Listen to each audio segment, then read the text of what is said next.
Hey, coaches. Let's talk a little bit about the ethics of coaching around habits. And this is a bit of a sticky part of the conversation because it's not as simple as it would first seem. If we were to take a look at habit coaching at face value, we would say, as coaches, make sure you don't coach around addictions and make sure you don't coach around things that belong in therapy. But what really is an addiction and what is really something that belongs in a therapy? Because a person can be addicted to, say, sugar, video games. They could be addicted to something that is very dangerous, like severe substance abuse. There is some clarity of, with the substance abuse stuff, that is not in the space of coaching. But what if a person is, lightly addicted to, let's say, one glass of wine a night? Well, the challenge there is we probably wouldn't fully be able to tell if there's an addiction there within just the first coaching session. An addiction, and what we see in the article, the nature of addiction, when working on an addiction, a person will often experience a very heavy negative sense in trying to make any adjustments around that addiction. If that is happening while a coach is working with their client, that's usually a good sign that we need to make some adjustments. But even still, if we're helping a person eat better and they want to, not eat so many, chocolate-covered peanuts each night or something, and we're working with them and they've tested it out. They ate almonds that weren't chocolate covered instead every night, and they felt really down. Well, is that a sign of addiction? Well, it could be, but not necessarily. It's not as clear as we might like it to be. So what is important is that a coach needs to have their ears tuned. They need to be listening for evidence of addiction through the coaching process. As soon as there is evidence of addiction, then the coach should surface that evidence with the client in order to partner with them in what they would like to do around it. So a coach should be on the lookout through the learning and studying phase as it bridges into experimentation. Are there places where there's quite a bit of negative mood, negative thought process that pop up when the person's trying to make little adjustments, even if it's something that on the outside, it doesn't sound like it'd be a bad thing. Again, I'm gonna use addicted to video games or addicted to TV as an example. But if there is some sense of really negative frame of mind that comes up when they're trying to make adjustments, we may want to surface the possibility of addiction in light of that. If there is, a pattern of lack of follow through, and not just some light lack of follow through, but there is every time they try, they may do one behavior change for the week and they don't follow through the other 6 days that they want to make the behavior change. And this happens through like 2 or 3 coaching sessions. Again, there may be an addiction at play there.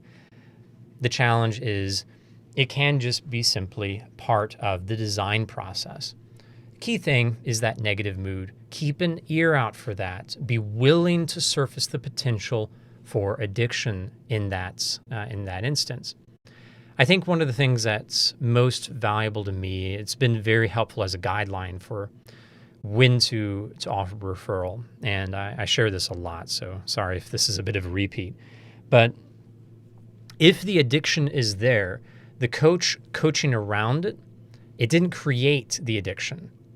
So if the addiction shows up through the coaching, it's a great thing if it was already there.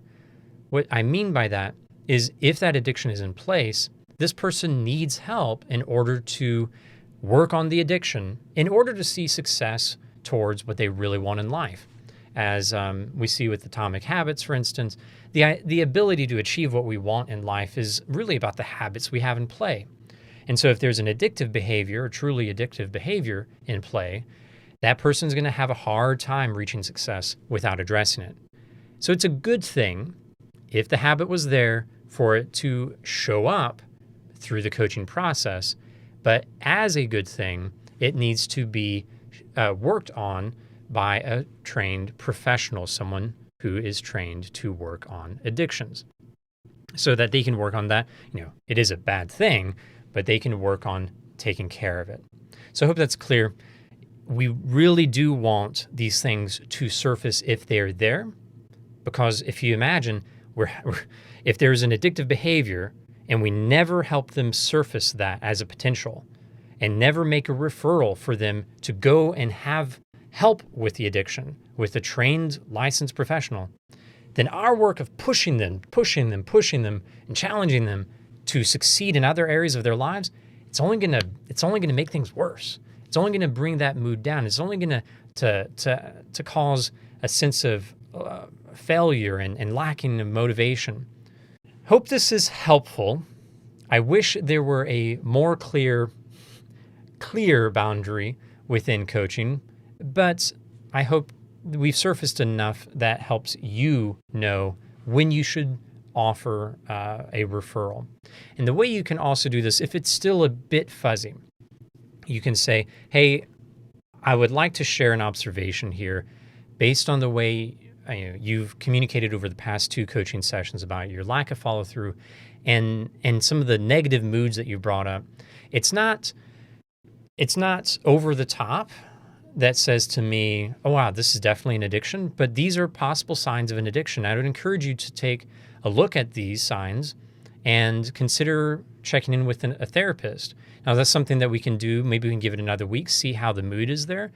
Or you can go ahead and check in with a therapist over this next week.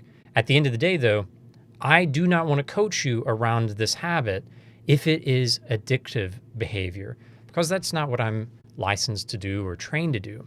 Instead, I want to help you succeed, whether that's through the coaching process or through working with a therapist who would be trained to support you through an addictions process. What are your thoughts on this long-winded but important observation here, client? We want to surface it. We want to let them know that it could be. We don't know. We might offer a little bit extra time of practice, but we want to be clear. If this is addictive, we step back as coaches. We do not do the coaching around it. We help them find someone. We could coach them around finding a qualified professional to support them. So that's a bit about the coaching ethics around habits. We want to make sure we are in that coaching space, and we want to help the client identify when they might need to step out of coaching into something that fits better in terms of addictions. Thank you for tuning in. Thank you for coaching, and thank you for caring about your clients.